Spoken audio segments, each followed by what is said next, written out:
Right. So, do you want to say what your name is on the forums? EvilDragon. What do you say? EvilDragon. EvilDragon. EvilDragon, yeah. From the internet, everybody can find it. Yeah, if you're in the scene, you know the name EvilDragon. So that's cool. If you know the GP Twigs or the Pandora, if you've heard about the Pandora, you've probably heard that name. But now you're using this cool new netbook. Yeah, the Aspire 1. The Aspire 1, yeah, that's pretty cool if you're somewhere like here at the IFA and you need to have internet access and a small netbook. That's pretty cool. It's the best netbook for sure, I think. Well, I think it's a very good netbook. Yeah. I don't know if it's the best. I didn't try all the others, but it's a pretty good one, yeah. But it's not very small, is it? You cannot put it in a pocket. Well, you can put it in your pocket. I don't think so, but well, I have no pocket where it fits. Yeah. That's where, if you have heard about the Pandora. So that's what you're working on. It's a much better laptop. Well, basically it's not a laptop. It's hard to say. It's some kind of gaming device. Yeah. Together with internet functions and a complete running Linux in it. It has 2 SD card slots. It has a full touchscreen with 800 times 480 pixels resolution. Cool. And yeah, it has a really good processor joint. It has the OMAP, the latest OMAP from Texas Instruments, which is a really, really good CPU. They call this the Cortex. Yeah. The Cortex Revolution. The Cortex Revolution, and it's really a revolution. It's a pretty fast CPU. I've never seen such a fast CPU. You can easily browse using Firefox. You can even run Quake 3 on it, and there's no slowdown. Are you saying that you have Firefox on it working? We have it on a dev board, yeah. On dev board? On a dev board. But how good is the Firefox on the ARM processor compared to a x86 Firefox? Is there a difference for now? Well, only if you have a lot of flash content maybe, but that's mainly a memory issue. But if you're just using for browsing or watching normal internet sites, there's no problem at all. No difference? No difference. Really? But the screen is just 4.5 inch, right? It's really a small... How big is it compared? Because you actually have a prototype at home, right? I have a prototype at home, yeah. And you didn't take it, but you forgot it. I don't have it there at the IFA, no. Because I presented it at the Games Convention. It's about, well, that size. That size? That size, yeah. So... That size. If you know a Nintendo DS Lite... Yeah? It's just as big as a Nintendo DS Lite. It's about slightly bigger, right? Yeah, half a centimeter bigger. But that's in it. fat or in length? Wideness, in length. Kind of like a Nintendo DS. Yeah. Full laptop. Full laptop, yeah. That is the idea. Yeah, basically that's the idea. But it's not only a laptop because it has, as you can see here, it has complete gaming controls. Yeah. You have a D-pad, you have 2 analog pads, and you have normal gaming buttons. So you can use it to play games, you can use it to surf the internet, you can use it to write some text, you can do anything with it. Can you say something about the prototype that you have? Does it have a good keyboard yet? Or they're still working on the keyboard? We are still working on the keyboard. Basically, the final case is finished, but it's basically sitting in America at the moment. I only have a prototype case, which has non-working keys, and I have the working PCB. But you have a working, what's it called, gamepad thing or on your prototype? Yeah, I've got the working gamepad, The gamepad is okay, is working? The gamepad is okay, and that's really fine. And the Cortex and everything is working right now? The Cortex is working fine, yeah. I played some emulators and there was no slowdown regardless what I ever ran. So can you say something about what new emulators, the Cortex, the DSP and all that they have, what will it bring that other machines don't have? Well, we just had an unoptimized build of a PlayStation emulator and it ran full speeds without even using the 3D hardware. So if you imagine you use the 3D hardware, you can have a really full screen, full speed PlayStation emulator. Nintendo 64 should be possible. Some are even thinking if the Dreamcast is possible. I don't think so, but... Why don't you think so? Because the Dreamcast is a really powerful system. But some developers actually say if they do a really good Dynarect coding, it should work. Would you say Dyna what? Dynarect, that's dynamic recompiling. That means while the system is being emulated, it recompiles basically parts of the code to make it run faster. All right. So right now you're not using the DSP and you're not using the 3D engine yet. Exactly. Not even yet. Not even yet, and everything we tried runs full speed now. You're only using the ARM for now. Yeah. But when you figure out how to use the DSP and the 3D accelerator, it's going to be crazy. Yeah, well, we figured it already out. It's just not implemented in the latest kernel I have at home. Okay. But it already works, and well, a Quake 3 port will be possible in full speed. But so it doesn't have HDMI out, right? It's only SVD out. It's so SVD out, yeah. SVD out. So even though the hardware could play HD video playback, in theory, you can't really use it. I mean, you can't really see it, the results. No, you can't do that because that's not the intended. That's not what we intend with the system. But you have a high-resolution screen. You have full PAL or NTSC video on the screen. So basically, you have a DVD quality on the screen. 800 x 480 resolution. Touch screen. So because it has a keyboard and a touchscreen and some analog pads, you can even use it as a portable Amiga. Portable Amiga. Yeah, it runs the Amiga full speed. But the Amiga is from the 80s. Yeah, but still a system very hard to emulate because it was a very well-designed system with a lot of custom chips. Okay. So it's not possible. The PSP version of the Amiga emulator is pretty slow. But you know, if the DSP can be used to accelerate video in some ways. Yeah, it can. I mean, even though the whole project is open source. Yeah. Is that people in the community will figure it out, or is it Texas Instruments who have to provide the code for that? It's partly.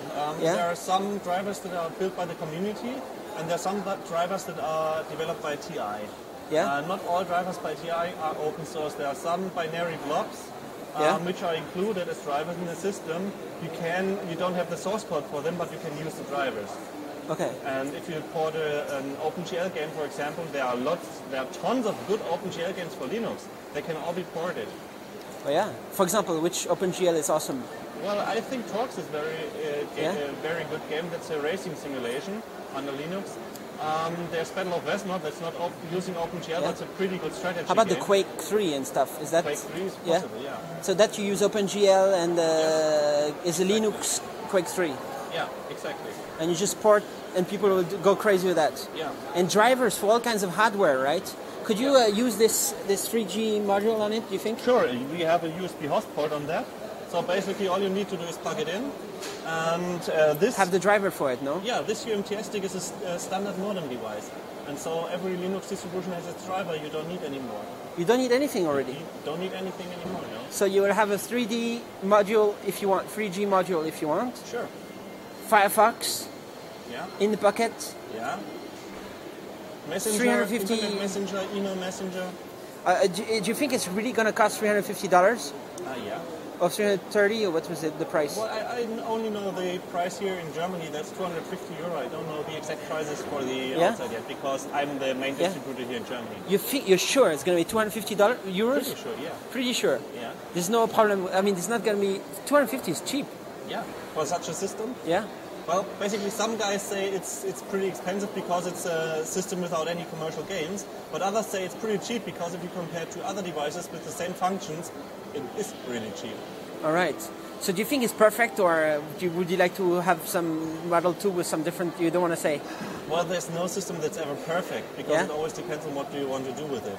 Yeah. If anybody wants HDMI out, for example, it doesn't have it. On the version 2, there might be a HDMI. How about a 5-inch screen instead of 4.3? Maybe there could have been a space for that. Well, if they made the smaller speakers. No, it's not only the speakers; it's also the bevel outside. Yeah. It's not possible to have a bigger screen in there without making the whole device bigger.